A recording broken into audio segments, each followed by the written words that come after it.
Angkatan bersenjata Rusia melancarkan serangan udara besar-besaran ke wilayah Ukraina Senin tanggal 10 Oktober.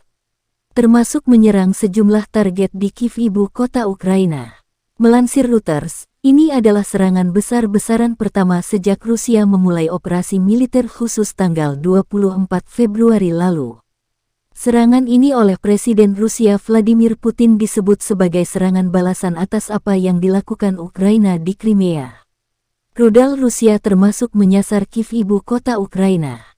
Ledakan dilaporkan terjadi di Lviv, Ternopil dan Zhytomyr di Ukraina Barat, Dnipro dan Kremenchuk di Ukraina Tengah, Zaporizhzhia di selatan dan Kharkiv di timur. Para pejabat Ukraina mengatakan sedikitnya 10 orang tewas dan puluhan lainnya terluka, dan sebagian besar wilayah negara itu tanpa aliran listrik dan kesulitan air minum. Serangan balasan ini juga dikonfirmasikan juru bicara militer Rusia Letjen Igor Konashenkov. Seluruh target militer, saluran komunikasi dan sumber energi tepat sasaran, kata Igor.